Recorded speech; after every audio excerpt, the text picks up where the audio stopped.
بادشاہ جو ہوتے تھے ان کے اپنے اپنے مزاج ہوتے تھے. اس بادشاہ نے 4 5 6 کتے رکھے ہوئے تھے اور کتے بڑے بڑے کتے تھے اور بڑے وہ خونخوار کتے تھے, چیر پھاڑ کھا جاتے تھے, شیر جتنے ان کے قد تھے. بادشاہ تھوڑا سا کسی آدمی سے ناراض ہوتا نا تو ایک بہت بڑے پنجرے کے اندر ایک بہت بڑا سلاخوں کا گھر اس نے بنایا ہوا تھا, اس میں کتے ہوتے تھے اور کتے کو جب باندھ کے رکھا جاتا ہے تو زیادہ زہریلا ہو جاتا ہے, وہ زیادہ اس کے اندر کرواہٹ آتی ہے, زیادہ کاٹتا ہے. اس نے قید کیے ہوئے تھے, کتے تو بڑے زہریلے تھے. جس آدمی سے بادشاہ تھوڑا سا ناراض ہوتا نا تو وہ کتے کے آگے اس آدمی کو ڈالتا, کتے اس کو چیر پھاڑ کے کھا جاتے. یہ سزا تھی, لوگوں کو پتا تھا. بادشاہ کے وزیر نے بڑی خدمت کی بادشاہ کی,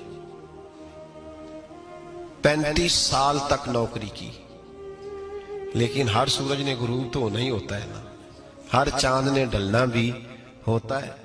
اب بوڑھا ہونے لگا, وہ جو مضبوط حافظہ تھا وہ کمزور ہونے لگا, ہلکی ہلکی غلطی. بادشاہ مزاج کا بادشاہ تھا, پر نہیں سمجھ میں آیا. تو میں نے کہا کہ لوگ کہتے ہیں ہمیں کام پیارا ہے, چم نہیں. تو رشتہ وفا کا تھا ہی نہیں. وزیر سمجھنے لگا کہ اب نہ میں بھی غلطیاں کرنے لگا ہوں تو ایسا نہ ہو کسی دن میں بھی ان کتوں کا شکار ہو جاؤں. اس نے بادشاہ سے کہا کہ بادشاہ مجھے آہستہ آہستہ معذرت کرنے لگا, قدم ہٹانے لگا کہ مجھے چھٹی دے دی جائے, اب میں بوڑھا ہو گیا ہوں. لیکن اس نے کہا نہیں نہیں, جب تک میری طبیعت نہیں مانتی تم نہیں جا سکتے. مطلق العنان لوگ تھے. وزیر خاموش ہو گیا, پریشان رہنے لگا, غلطی ہو گئی ہے تو پھینک دے گا. ایک تجویز اس کے ذہن میں آئی.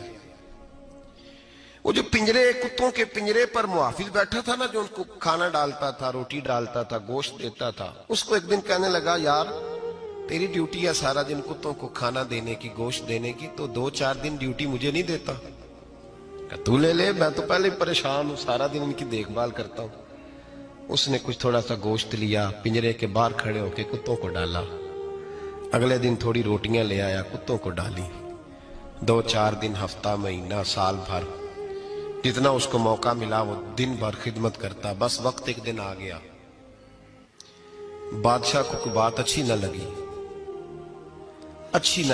اس نے کہا اس بڈھے کو اٹھاؤ اور ڈالو کتوں کے پنجرے میں. ساری زندگی یہاں رہا, اسے ابھی تک نہیں پتا چلا میرے مزاج کا. جب اٹھا کے پنجرے میں ڈالا نا تو بجائے اس کے کہ کتے اسے کاٹ کھاتے, وہ اس کے پیر چومنے لگے. وہ پیر چومنے لگے, ہاتھ چومنے لگے, چاٹنے لگے. تو بادشاہ اب سامنے کھڑا تھا نظارہ دیکھنے کو کہ چیر پھاڑ کرتے تو خوش ہوا کرتا تھا, خونخوار درندے جیسی اس کی طبیعت ہو گئی. جب دیکھا پیار کر رہے ہیں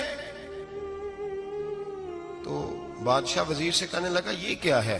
تو وزیر رو پڑا, کہنے لگا تو سیاستدان تھا تو میں بھی سیاستدان تھا, ساری زندگی سیاست کی لیکن دنیا داروں کے ساتھ رہا, تو انجام یہ ہوا کہ مجھے اس پنجرے میں ڈال دیا گیا. دیکھ تو بہت بڑا سیانہ تھا اور میں بھی سمجھدار تھا, وزیر رہا, لیکن ہمارا روح کا رشتہ نہ بن سکا. ارے ہم سے تو یہ کتے ہی اچھے نکلے. تیری 40 35 سال خدمت کی تو تو نے کتوں کے آگے ڈال دیا. انہیں تو چند مہینے روٹی ڈالی ہے, میرے وفادار ہو گئے.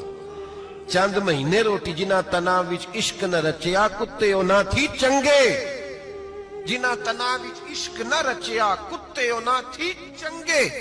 مالک دے کر راکھی کر دے سابر بھوکے ننگے. اور بابا بلے شاہ صاحب فرماتے ہیں تو راتی جاگے تے شیخ صدا میں, راتی جاگ دے کتے تے تیتھوں اتے مالک دا در مول نہ چھڑ دے. پاویں مارو 100 جتے تے تیتھوں اتے رکھا سکھا کھا. دنے جار رکھاں وچ ستے تیتھوں اتے ایک برکی دا قدر پچھانن.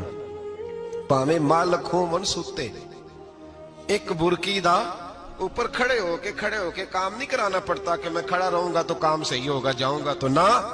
ایک برکی دا قدر پچھانن پاویں مالک ہون ستے. پھر اپنے آپ کو مخاطب کیا, کہنے لگے اٹھ بلیا, چل یار منا لے نہیں تے بازی لے گئے نہیں.